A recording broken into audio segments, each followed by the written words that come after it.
पे खड़ा हुआ हूँ। वो महान जगह है जहाँ बाबा साहब ने अंतिम सांस ली थी। बाबा साहब ने वो काम किया है, महिलाओं के लिए माध्यम बनाया था हिंदू कोड बिल को। जो महिलाओं को पढ़ने का अधिकार नहीं था, घूमने का अधिकार नहीं था, धन रखने का अधिकार नहीं था, वो सारे अधिकार बाबा साहब ने दिलाए थे। मेरे साथ में डी न्यूज़ के बहुत बड़े अधिकारी धनीराम जाटव जी खड़े हुए हैं और हमारे साथ इधर माथुर साहब खड़े हुए हैं। मैं ज़्यादा कुछ न कहते हुए पहले इन्हीं से परिचय लेता हूँ। सबसे पहले चलता हूँ मैं धनीराम जाटव जी के पास। सर, आप बताएं कि बाबा साहब को संविधान क्यों बनाना पड़ा? जय भीम, नमो बुद्धाय।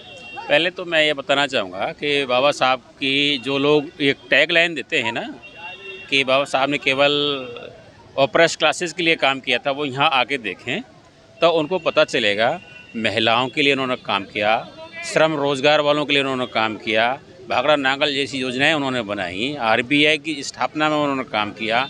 ये सब देश के लिए ही किया गया था। मैं क्षमा चाहूँगा सर, बाबा साहब को ही क्यों चुना गया कि जी संविधान लिख सकते हैं? हाँ, और भी तो महापुरुष थे। हाँ, मैं उसी बात पे आ रहा हूँ आपको आगे। जब उनकी इतनी काबिलियत जब देखी गई थी, ये सारे लोग तो चाहते थे कि हम किसी ब्रिटिश वालों से या कहीं से संविधान बना जाए, लेकिन बाबा साहब को लगभग 60 देशों के संविधान के अध्ययन का अनुभव था। एक सामाजिक चेतना का बहुत बड़ा अध्ययन था। साथ में उनके पास में इतनी डिग्रियां थीं और इतनी भाषाओं का ज्ञान था, 9 भाषाएं थीं और 4 उनकी पीएचडी की डिग्रियां थीं। हाँ, 32 डिग्रियां थी टोटल। हाँ, मैं तो ये तो केवल पीएचडी की बात कर रहा हूँ। मैं एक पीएचडी करने में ही लोगों को कितना टाइम निकल जाता है। सबसे बड़ी डिग्री डीएससी थी, डॉक्टर ऑफ साइंस। हाँ, डॉक्टर साहब जो अभी तक यहाँ हमारे किसी को मिली भी नहीं है। उस समय उनको जो मिली थी, नारायण ने ली है बाद में। हाँ, बाद में ली है। उस तत्कालीन समय में तो कोई नहीं था, अब तो ली है। तो 4 विषयों का उनको विशेष अनुभव था, विदेशों के संविधान का, सामाजिक चेतना का और अंग्रेजों की प्रवृत्ति का, कि हम इनसे क्या ले सकते हैं।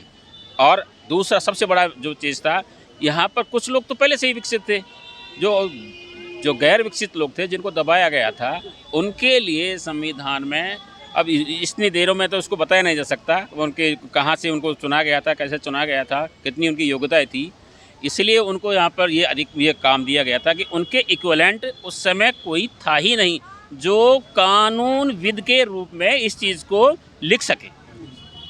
यानी कि number 1 scholar in the world awarded by the Columbia university. हाँ, ये तो सबको पता ही है। हाँ, नॉलेज ऑफ सिंबल उनको कहा जाता है ना। तो और यहाँ पर जब मैं तो ये कहूँगा, मेरे बताने से ज़्यादा अच्छा यहाँ पर लोग आके जब देखें, सबको आमंत्रण है।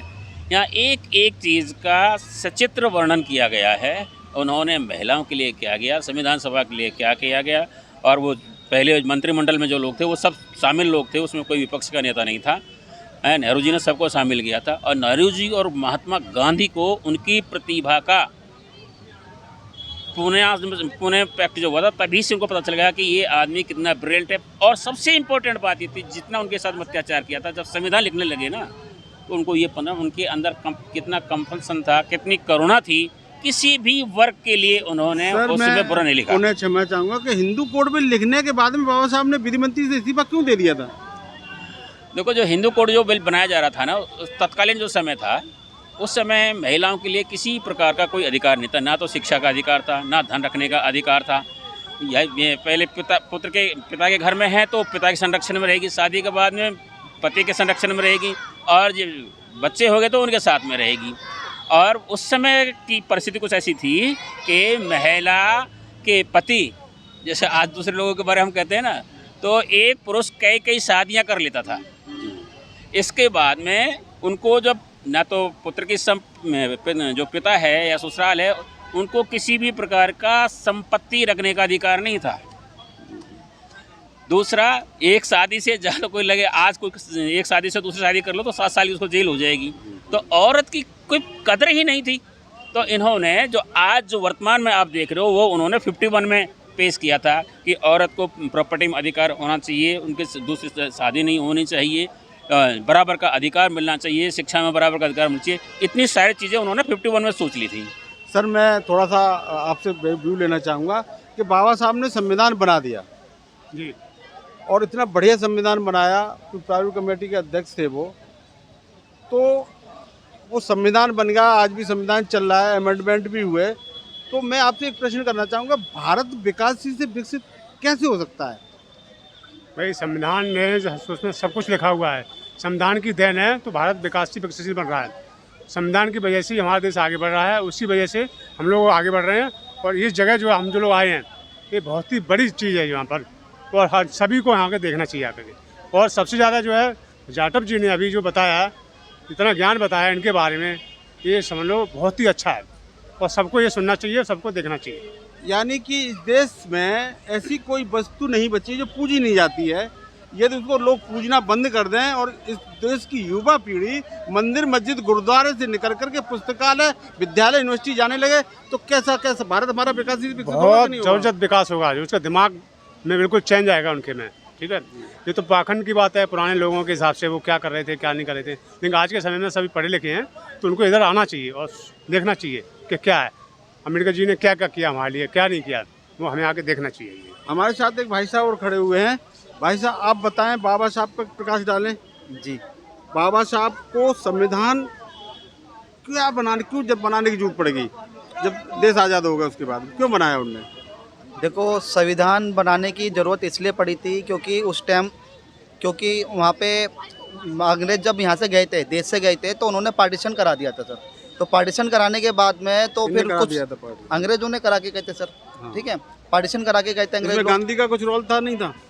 गांधी जी जो कुछ देश के टुकड़े हुए थे उसमें उसमें जिन्ना उनका का बहुत बड़ा योगदान था उनका, काफ़ी बड़ा उनका भी योगदान था। अगर वो चाहते तो ये पार्टीशन नहीं होता, पर बाबा साहब अम्बेडकर उस टाइम उनके सामने ये सारी चीज़ें हो रही थी, तो इसीलिए उन्होंने भविष्य को देख के कि आगे चल के ये बहुत सारी चीज़ें हैं कि नियम कानून बनने चाहिए, क्योंकि उस टाइम दूसरे समाज को बहुत बढ़ावा दिया जा रहा था और हिंदू समाज को थोड़ा उस हिसाब से देखा जा रहा था। तो इसको लेके उनको संविधान बनाने की ज़रूरत पड़ी, जो कि आज उस टाइम की समय को देख के संविधान बनाने की बहुत ज़रूरत पड़ रही। सर, बाबा साहब ने जब संविधान बना दिया तो पार्लियामेंट कमेटी में जब उसको पारित नहीं होने दे रहे थे, तो बाबा साहब ने क्या ऐसा कह दिया था जो तुरंत देन एंड देयर वो पारित करके और लागू कर दिया गया था? देखो, मूलतः पहले ये समझिए कि जो संविधान जो बनाया गया था, ये किसी पूर्ववर्ती जो चीज़ें थी उनके विरोध में ही बनाया गया था।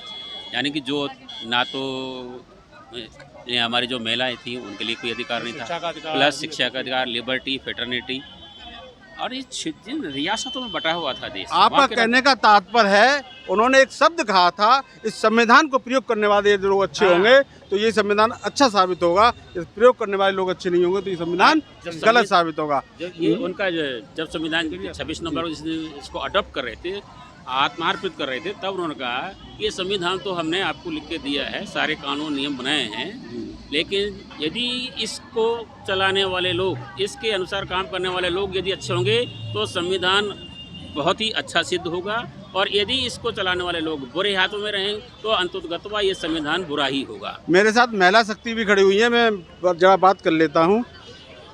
ये ऐसी शक्ति हैं जहाँ आग न लगे वहाँ आग लगा देती हैं।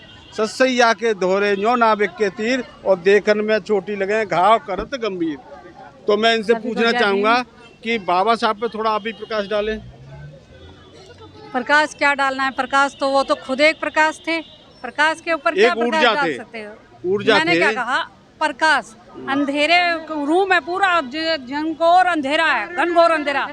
जिस तरह से एक माचिस की तिल्ली उस अंधेरे को खत्म करती है, तो हमारे समाज में जो अंधेरा था, गुलामी थी, उसको सिर्फ बाबा साहब जब आप गुलामी की ज्योति से जो ना एकदम उजागर क्षमा कर दिया। चाहूँगा, आप गुलामी की बात कर रहे हैं, तो हमारे देश में 3 त्योहार मुख्य होते हैं, रक्षाबंधन, दीपावली और होली।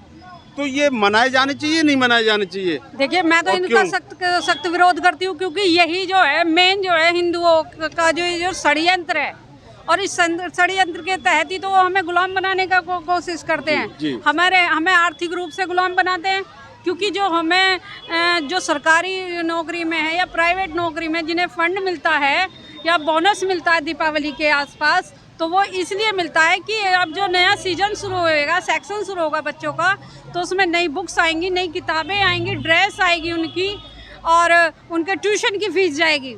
लेकिन ये जो हिंदू त्योहार हम पे जो थोपे गए हैं, इसका मतलब क्या है? हमारी हार, हमें आर्थिक रूप से तो हरा होली देना। होली क्यों नहीं मनानी चाहिए? कौन सा? महिलाओं का तो आदर हुआ है, वहाँ तो होलिका को जला दिया था।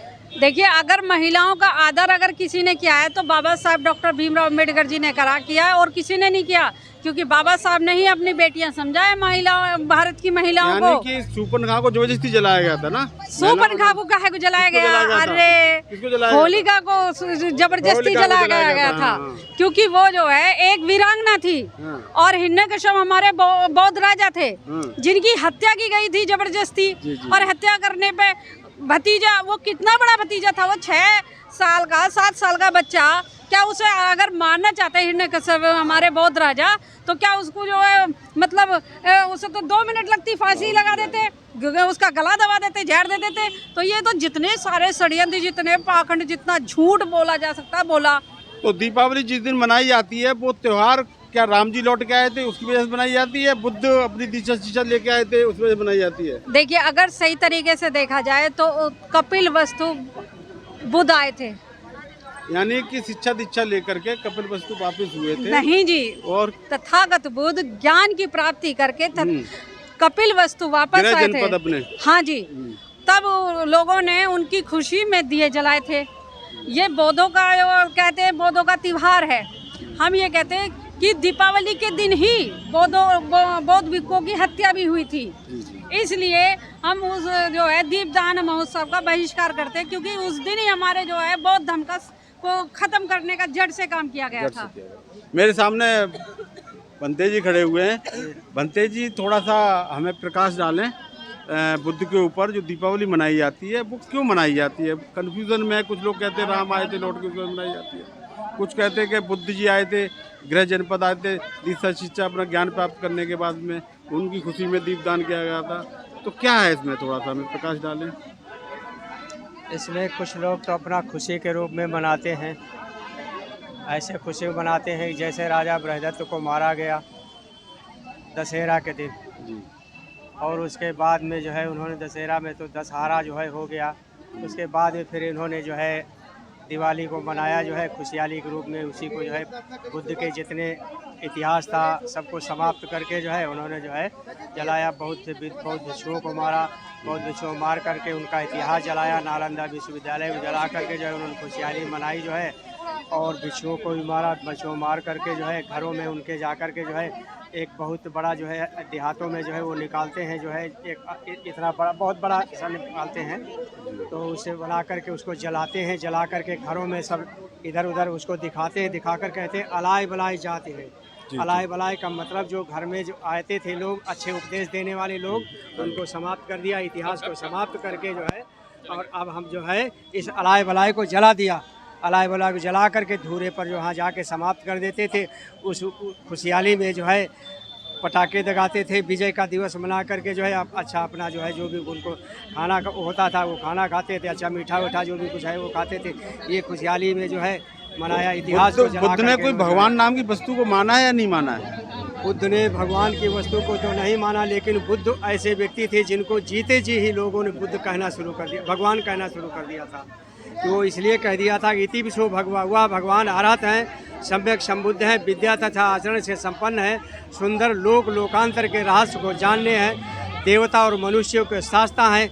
ऐसे उनकी जो है जान करके जो है गतिविधियों को लोगों ने जब जाना तो उनको भगवान कहना शुरू कर दिया, जो है जीते जी उनको भगवान कहना शुरू कर दिया। ऐसा कोई महापुरुष नहीं हुआ जिसको जो है भगवान कहा गया, लेकिन बुद्ध को जो है उन्होंने जान करके भगवान के रूप में उन्हें स्वीकार कर लिया था, जो ऐसा है। देखिए, ये बंते जी थे, इन्होंने बुद्ध के बारे में बड़ा प्रचार प्रसार किया था, अच्छा ढंग से बताया, विस्तार में बताया, और मैं आपको साहब नमन बंदन करता हूँ।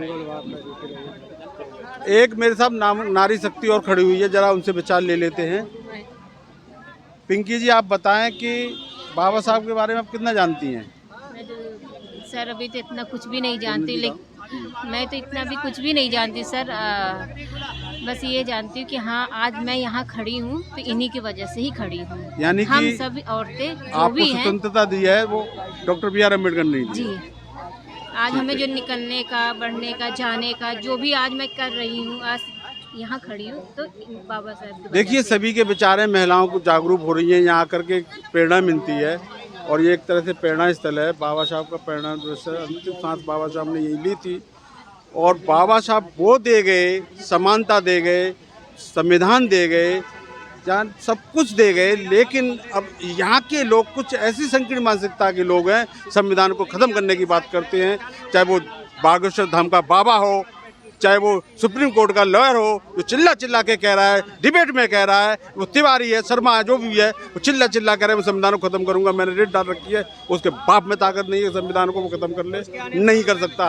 वो हो जाएगा जो नागपुर में हुआ था, एक एक महान ने 500 पेशवाओं को मारा था, वो कत्ले आम हो जाएगा। इससे उससे अपनी आवाज़ को दबाना होगा।